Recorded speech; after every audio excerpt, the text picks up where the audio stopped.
SP साहब अपने परिवार के साथ कहीं घूमने के लिए जा रहे थे, तभी रास्ते में अचानक से एक पंचर की दुकान पर एसपी साहब गाड़ी रोक देते हैं। दरअसल उनकी जो स्टेपनी है उसके अंदर हवा नहीं है और वह नहीं चाहते कि उन्हें परिवार के साथ किसी मुसीबत का सामना करना पड़े। इसी वजह से वो वहाँ पर रुकते हैं और पंचर वाले को इधर उधर देखने लगते हैं।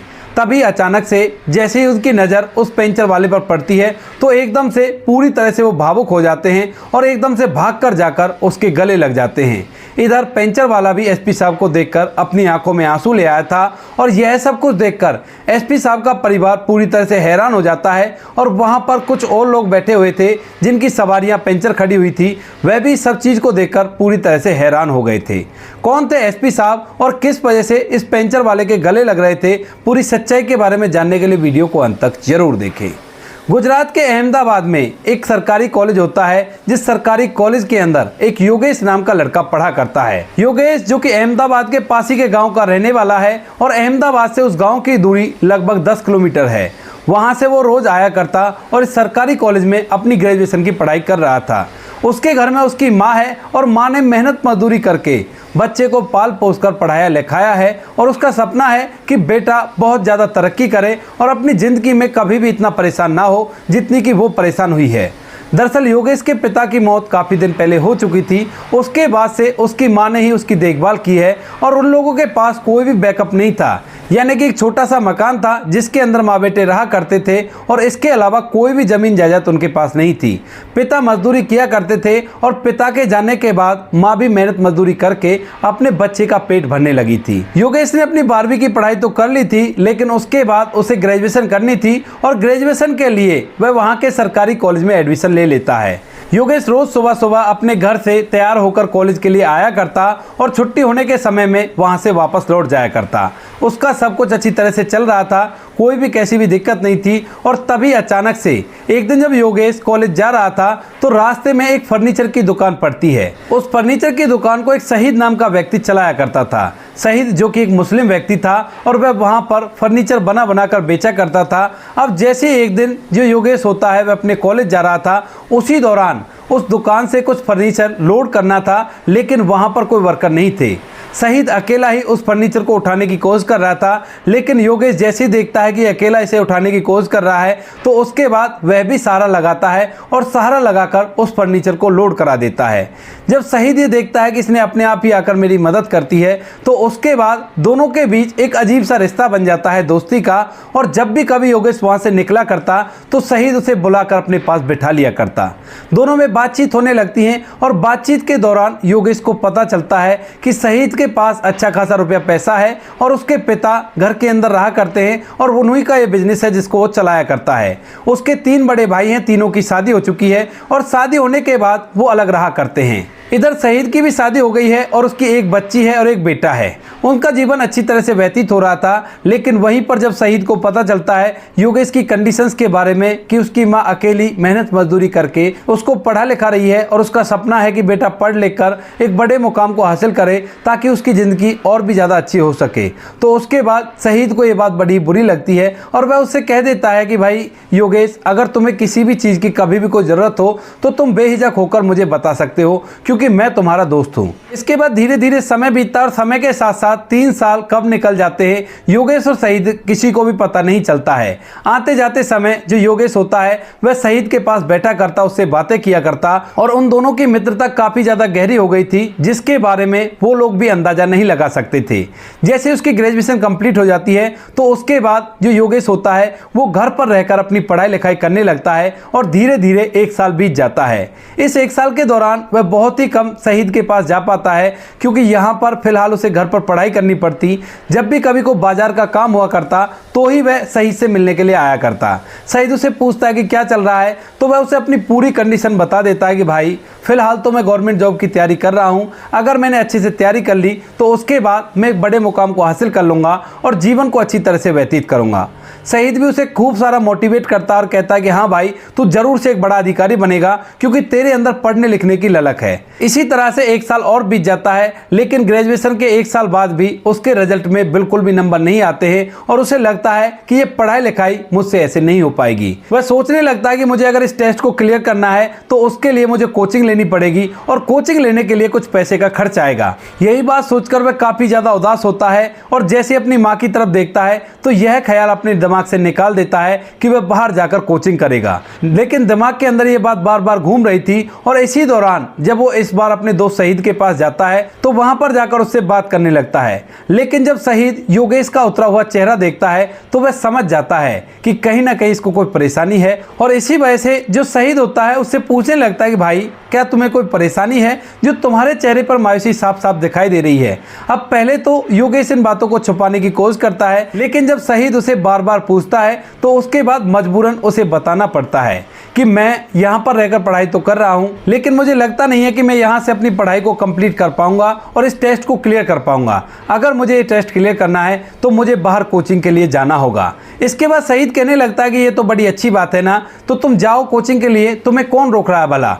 तो उसके बाद योगेश थोड़ी देर तक मौन हो जाता है और जो शहीद होता है उसकी भावनाओं को समझ जाता है। दरअसल उसे पहले से योगेश की हालत के बारे में पता था और जब बाहर जाने की बात आई, कोचिंग करने की बात आई, जिस तरह से योगेश चुप पड़ा था तो उसे महसूस हो गया था कि उसके पास पैसे नहीं है और इसी वजह से वो ऐसा कर रहा है। इसके बाद जो शहीद होता है वह कुछ भी नहीं सोचता है और सीधा अपने 5 से 30 हजार रुपये निकाल कर योगेश के हाथ में थमा देता है और कहता है कि ये लो भाई, मुझे पता है कि तुम्हारे पास पैसों की दिक्कत है, तो ये लो पैसे और बाहर जाकर अपनी पढ़ाई लिखाई करो, कोई भी कैसी भी दिक्कत नहीं है।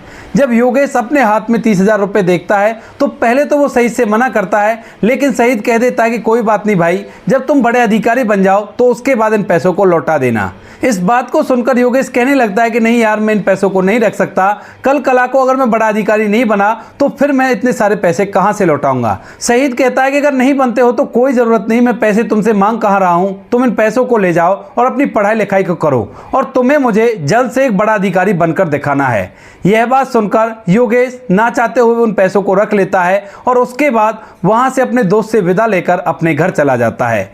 घर जाने के बाद वह कोचिंग करने के लिए दूसरे शहर के लिए अपना सामान पैक करने लगता है और जब माँ को ये पता चलता है कि बेटा कोचिंग के लिए जा रहा है तो उसके बाद पहले तो वो उससे कहती है कि बेटा कहाँ जा रहा है, यहीं पर रहकर पढ़ाई कर ले, मेरा मन नहीं लगेगा। लेकिन जब बेटा बताता है कि माँ वहाँ पर रहकर ही मैं पढ़ाई कर सकता हूँ, अगर तुम कहती हो तो मैं चला जाऊँ, अगर नहीं कहती हो तो कोई बात नहीं, मैं नहीं जाऊँगा, यहीं पर रहूँगा, लेकिन यहाँ पर मुझे लगता नहीं है कि मैं इस टेस्ट को क्लियर कर पाऊँगा।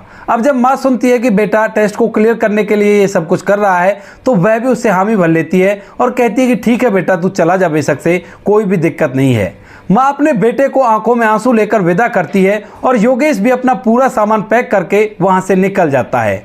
वहां पर जाने के बाद वह कोचिंग करता है और कोचिंग करने के बाद इस बार एक ही बार में तीनों टेस्ट को क्लियर कर देता है और वह पूरी तरह से क्वालिफाई हो गया था। फिलहाल वह एक IPS ऑफिसर बन गया था और इसके बाद जैसे उसे खुशी की खबर मिलती है तो वह अपने दोस्त शहीद के पास फोन मिलाता है और उसे बताना चाहता है कि तुम्हारे दिए हुए पैसों से आज मैं कामयाब हो गया हूँ। लेकिन उसके दोस्त का नंबर नहीं मिल पाता है और इसके बाद वह अपनी माँ के पास इस खबर को पहुंचाता है। माँ जब इस बात को सुनती है तो बड़ी खुश होती है और जैसे योगेश गांव आता है तो गांव के अंदर अलग ही तरह का माहौल बन गया था और उसके बाद गांव आने के बाद वह सबसे पहले अपने दोस्त से मिलने चाहता है जिसने उसे पैसे दिए थे इतना बड़ा मुकाम को हासिल करने के लिए। वहां से वह अहमदाबाद की उस फर्नीचर शॉप पर जाता है जहां पर कभी शहीद काम किया करता था, लेकिन वहां जाने के बाद देखता है कि इस जगह तो उसकी जगह कुछ और खुला हुआ है और यहाँ पर शहीद का नामो निशान भी नहीं है। इसके बाद वह अड़ोसी पड़ोसियों से इस बारे में पूछता है तो लोग उसे बताते हैं कि लगभग 6 महीने पहले अचानक से इसकी दुकान में आग लग गई थी और आग लगने के कारण पूरा जो फर्नीचर है वो पूरी तरह से बर्बाद हो गया था। इसके बाद इसने इधर उधर से कुछ पैसे लेकर फर्नीचर बना रखा था, लेकिन जब इसका फर्नीचर बर्बाद हो गया तो उसके बाद कर्जदार इसे तंग करने लगे और इसी वजह से इसने अपनी ये वाली जगह और घर वाली जगह भी बेच दी है और बेचने के बाद न जाने सभी के सभी कहाँ चले गए। इस बात को सुनकर योगेश को को बड़ा ही बुरा लगता है कि उसका दोस्त न जाने कहां चला गया जिसने उसको इतने बड़े मुकाम तक पहुंचाया है।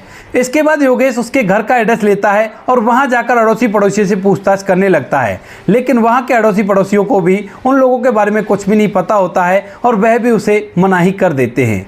योगेश मायूस होकर अपने घर लौट आता है और वहां आकर अपनी माँ को बताने लगता है कि माँ, इस तरह से जिस व्यक्ति ने मुझे पैसे दिए थे वो तो न जाने यहाँ से कहाँ चला गया और मैं उसको ये बात भी नहीं बता पाया कि मैंने इस टेस्ट को क्लियर कर लिया है और मैं अपने मुकाम को हासिल कर चुका हूँ।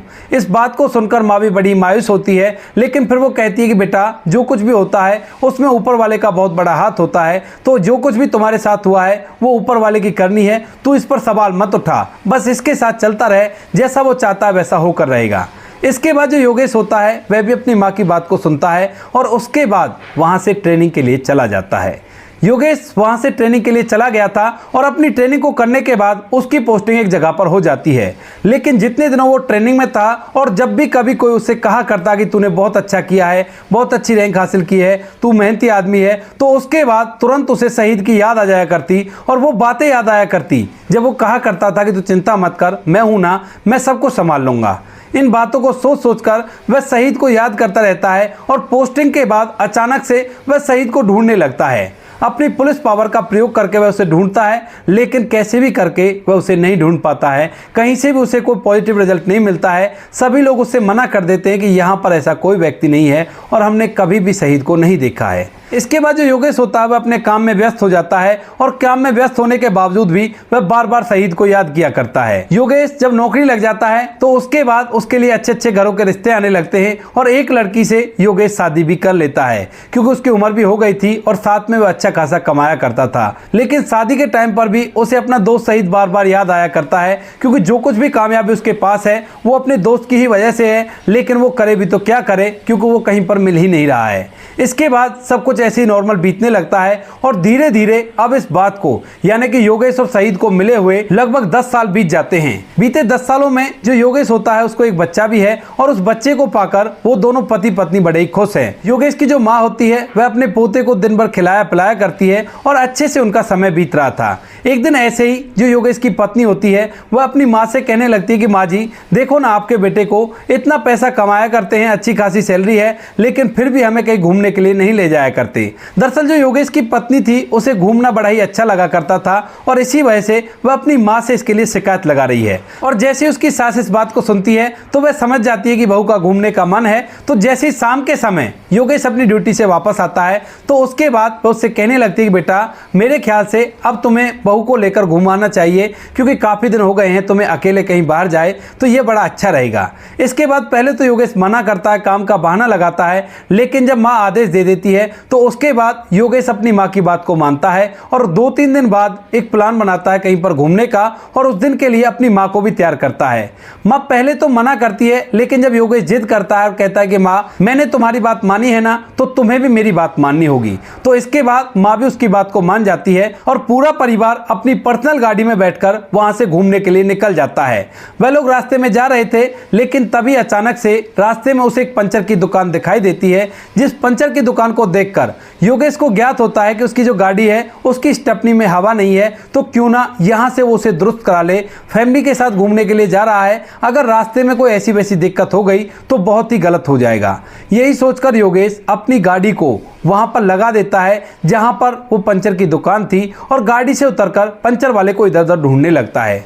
पंचर वाला एक मुस्लिम व्यक्ति था जिसने टोपी पहन रखी थी, लंबी लंबी दाढ़ी थी और वहां पर वह एक दूसरी गाड़ी का पंचर बना रहा था। वह नीचे मुंह करके अपनी धुन में लगा हुआ था, लेकिन तभी योगेश उसे आवाज़ देता है और कहता है कि भाई, मेरी गाड़ी में भी पंचर लगा दो, क्योंकि मुझे कहीं दूर जाना है। अब इसके बाद जो मुस्लिम व्यक्ति पंचर लगा रहा था वह अपना चेहरा ऊपर की तरफ करता है और योगेश की तरफ देखता है, क्योंकि उसकी आवाज़ उसे जानी पहचानी सी लग रही थी। और जैसे वो उसकी तरफ देखता है तो वह देखते ही योगेश को पहचान जाता है। इधर योगेश भी जैसे उस पंचर बनाने वाले को देखता है तो वह भी उसे झट से पहचान जाता है, क्योंकि सामने जो पंचर बना रहा था वह और कोई नहीं, उसका वही दोस्त शहीद था जिसने कभी उसे 30,000 रुपए दिए थे उसको कामयाब होने के लिए। इसके बाद योगेश एकदम से भाग कर जाता है और इधर जो शहीद होता है वह भी खड़ा हो गया था और दोनों एक दूसरे के गले लग जाते हैं। गले लगते ही एक दूसरे की आंखों से आंसू टपकने लगे थे और जो योगेश होता है उससे रोते हुए पूछने लगता है कि भाई तुम कहाँ चले गए थे, तुम्हें पता है मैंने तुम्हें कितना ढूंढा है। इसके बाद जो शहीद होता है वह उससे चुप होने के लिए कहता है और थोड़ी देर में सब कुछ माहौल शांत हो जाता है।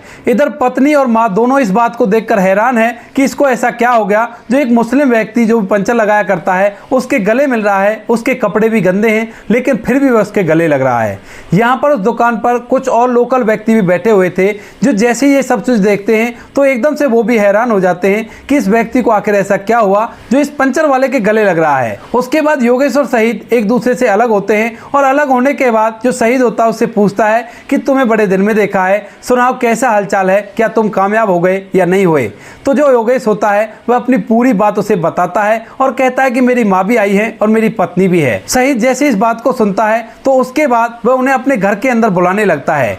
दरअसल शहीद का जो घर था वह इस पंचर वाली दुकान के ही साइड में था और यहीं पर रहकर वो काम किया करता था। उसके बाद जो शहीद होता है एक व्यक्ति को फोन करता है और फोन करने के बाद बच्ची कुछ ही गाड़ियों में पंचर लगाने के लिए कह देता है और शहीद जो होता है वो योगेश की माँ और उसकी पत्नी को लेकर अपने घर के अंदर जाने लगता है। योगेश ने भी अपनी माँ को बता दिया था कि माँ ये वही शहीद है और जैसे शहीद का नाम योगेश की माँ और उसकी पत्नी सुनती हैं तो एकदम से उसे पहचान जाती हैं, क्योंकि योगेश अक्सर शहीद के बारे में अपनी माँ और अपनी पत्नी से बात किया करता था तो इसी वजह से वो झट से उसे पहचान जाती है। योगेश अपने परिवार के साथ शहीद के घर में जाता है और वहां पर जाकर घर के अंदर से हालत देखता है।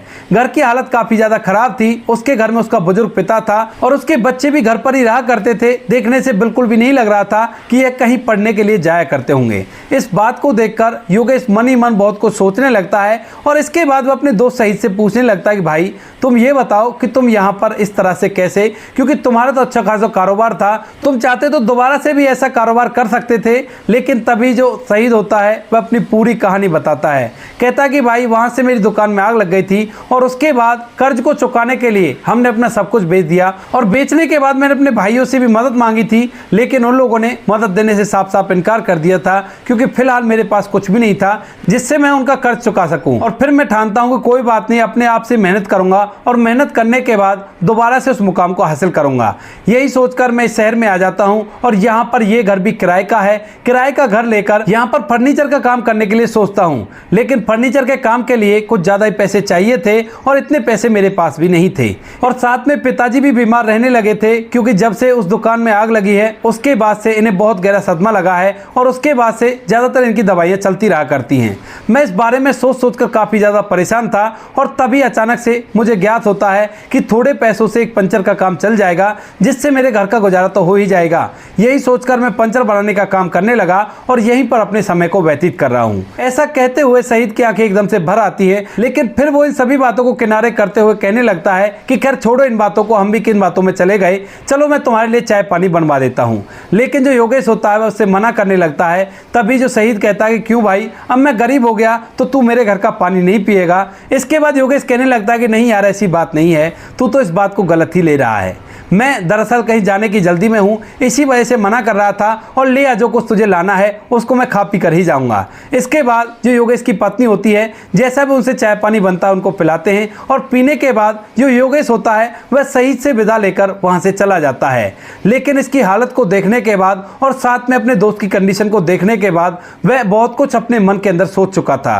मुसीबत के समय में शहीद ने उसको बहुत ज्यादा सहारा दिया था और अब बारी थी योगेश की अपना फर्ज निभाने की। इसके बाद जब योगेश अपने घर जाता है तो सबसे पहले शहीद के पिता का इलाज वहां के सरकारी हॉस्पिटल में कराता है। जब एसपी साहब बोलते हैं कि इसका अच्छे से इलाज होना चाहिए तो उसके बाद जो वहां के सरकारी डॉक्टर होते हैं वह भी अच्छी तरह से उनका इलाज करते हैं और शहीद का 1 रुपए का भी खर्चा उसमें नहीं आता है। अब उसके बाद वह उसके बच्चों का अच्छे से स्कूल में एडमिशन कराता है और कहता है कि बच्चों को रोज स्कूल जाना होगा, कोई भी कैसी भी दिक्कत नहीं है। शहीद उससे पहले तो मना करता है, लेकिन जो योगेश होता है उसे अपनी कसम दे देता है और कहता है कि तू मेरा दोस्त है ना, तो तू चुपचाप रहेगा, मैं जो कुछ कर रहा हूं तू मुझे करने दे। इसके बाद जो शहीद होता है वो चुपचाप रह जाता है और योगेश अपने काम को आगे करने लगता है। योगेश अपने पास से कुछ पैसे लगाता है और पैसे लगाकर दोबारा से फर्नीचर का ऐसा ही कारोबार खड़ा कर देता है जैसा उसने वहां पर किया था। उस कारोबार के लिए योगेश ने अपनी ही जमीन खरीदी थी और उसके ऊपर ही रहने का इंतजाम भी करा दिया था, यानी कि नीचे दुकान थी और ऊपर मकान था